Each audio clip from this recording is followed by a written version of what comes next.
If you think about it, a dick has a really sad life. His hair is a mess. His family is nuts.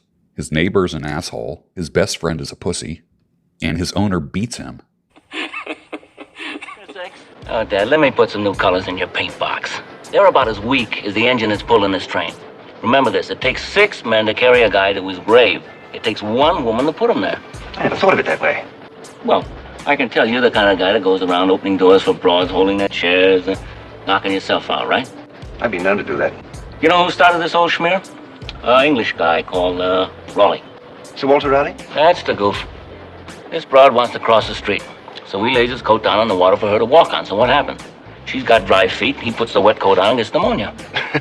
You know, you really are adding some new colors to my paint box. I haven't even started. Listen, we're the weaker sex, not women. We're perishable like ripe peaches hanging on a tree. You're married, aren't you? Yes. Well, I can tell you got that picked look. And your wife's got you right in the palm of her hand, just squeezing the juice out of you. It almost hurts. When you squeeze dry, they stick you in the ground and they go looking for some other peaches. That's revolting. Well, all I'm saying is, peaches of the world unite. Let's hang on the tree as long as we can. Amen.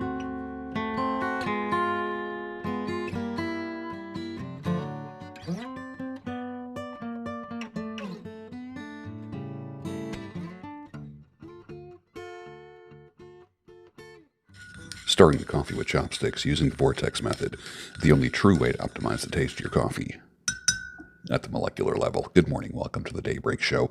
I am the Sultan. We'll get started, but first, this is Davidoff Instant Coffee. I believe it's from Poland, but it has an Arabic label on it. Maybe I should be drinking it in a Waffle House coffee mug with a Fleming's t-shirt. Let's see how this goes.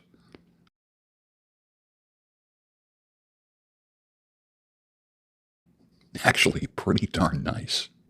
Nice.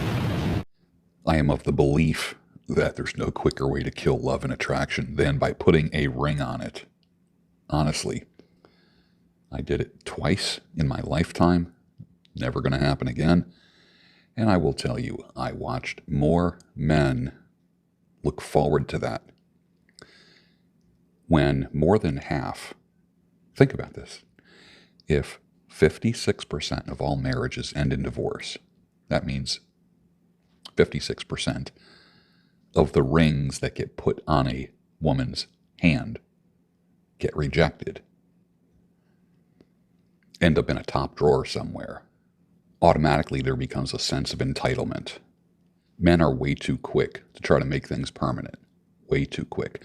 Those that get pressured into try to making things permanent, gentlemen, don't learn the hard way. Last time I checked, men are the ones that are dating with a purpose. Women want to experience things. They've been doing that now for many decades. Go to college. During their most fertile years, from 18 to 28, they get their degrees, their master's degrees. They get into the work world. Then they try to slide into home base by getting married or having a child as they get older, knowing that they pissed away their most fertile years.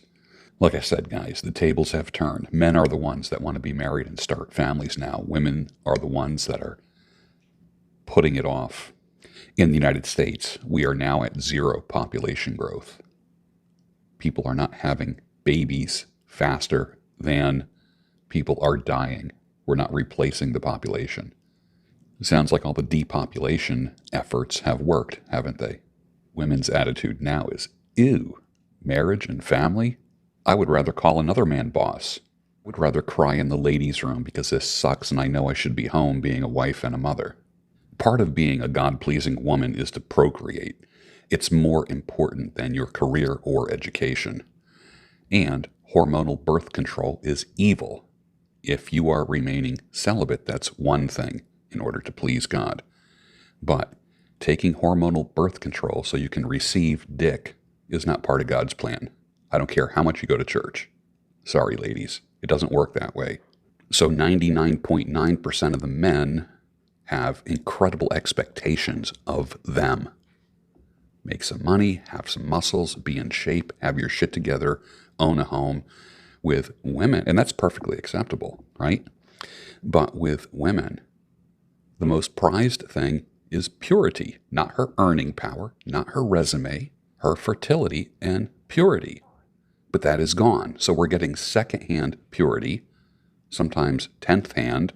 We're getting just barely fertile women. And this is all because of their choice, because they are delusional, thinking they can just slide into home base at the very end of their fertile, pure years. Women have created their own unhappiness. Can someone just say it? Like I said yesterday, it's easier to do 100 push-ups a day than it is to keep a woman happy. So when men want a younger woman, do you think it's sexual? I don't think so. I know women my age that are just beautifully sexy. I know women in their 50s that are just insanely beautiful.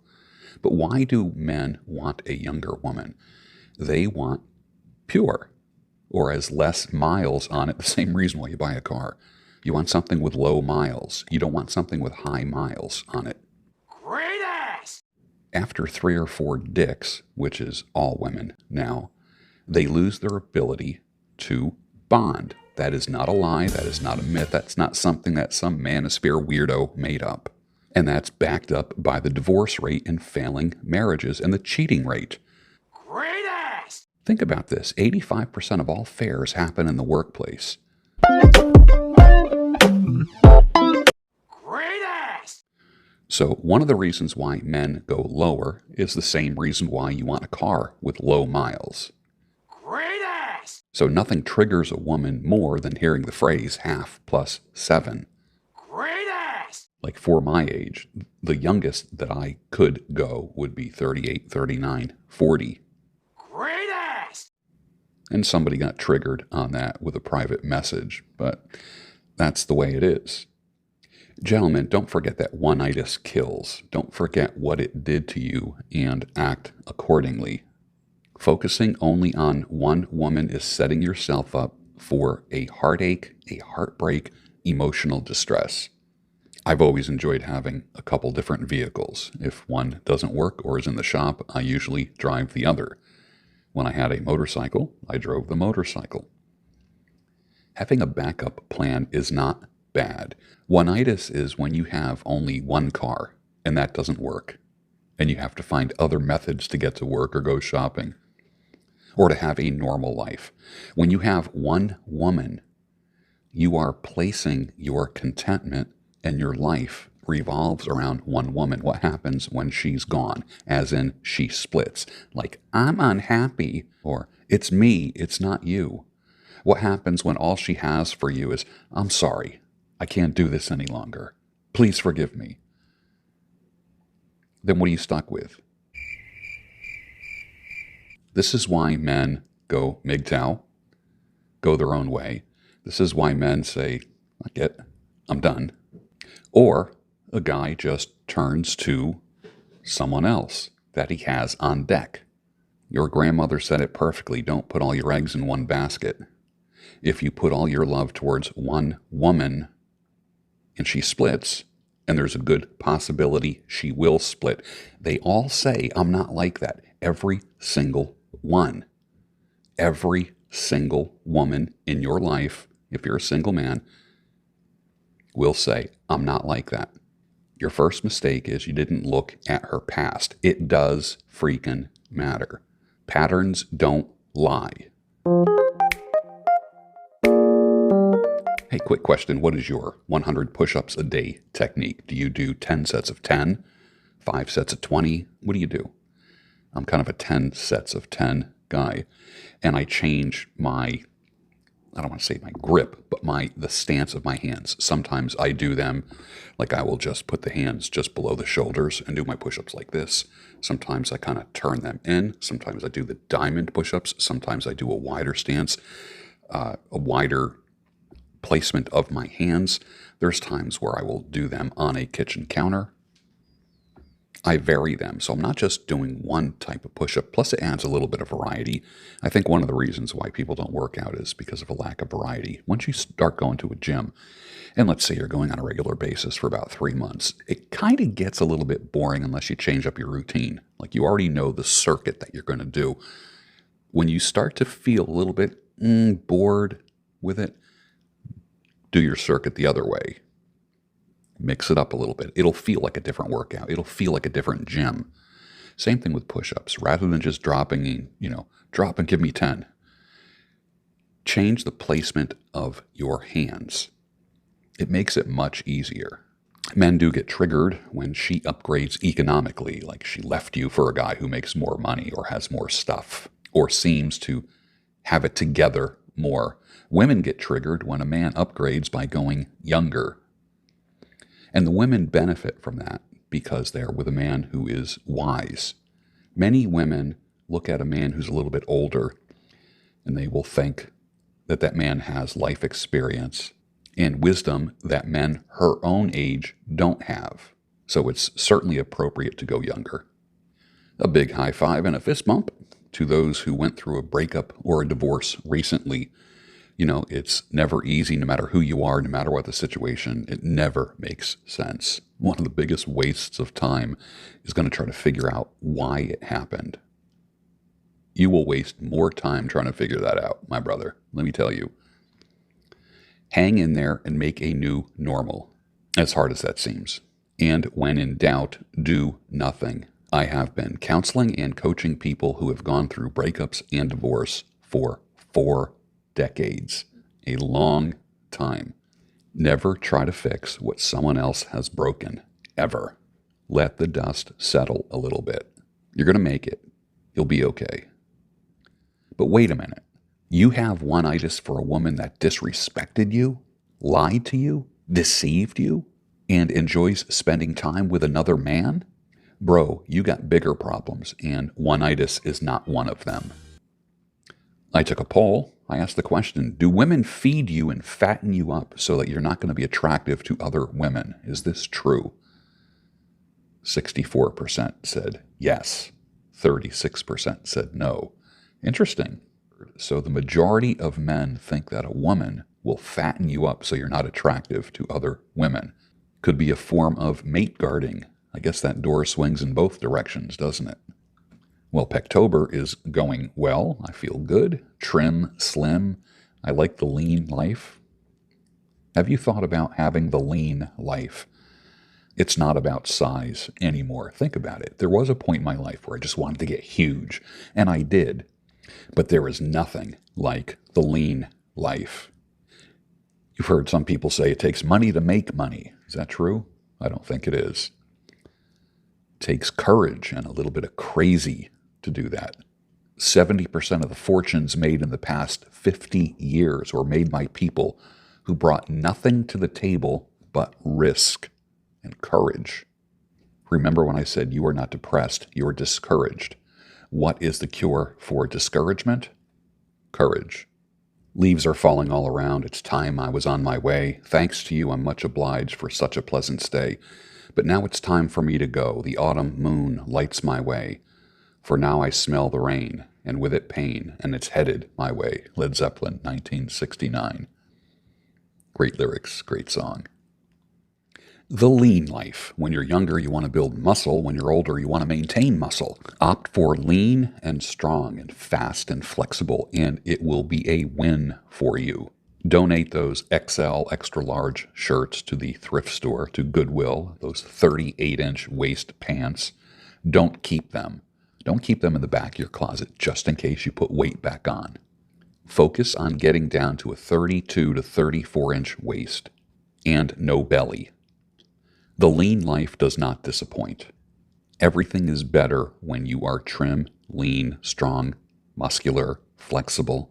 Sleep, walking, ambulation, your gait, energy, sex, focus, clarity, even taking a power nap. You could literally lay down for 5 minutes and go out like a light, just go out and wake up 5, 10, 15 minutes later and feel completely refreshed. You have a natural, increased desire for healthier food and adequate water and hydration. There's no downside to the lean life. I started bodybuilding in 1974. Gains happened pretty quick because the hormones and testosterone were flying through my body at a rapid rate. By the time I graduated from high school, I was pretty jacked. I grew up a skinny kid, a skinny, invisible kid, and then all of a sudden I got huge from lifting, and then I became visible to people and visible to women. I was pretty happy how I transformed my life through lifting. The years went by, and then I got married, and then complacency set in. I put on weight. I loved my chair, right? You know how men have their chair. All the furniture in the living room was facing a television, so every night there was dinner, and then everybody faced the TV. So at my heaviest, I was 260 pounds.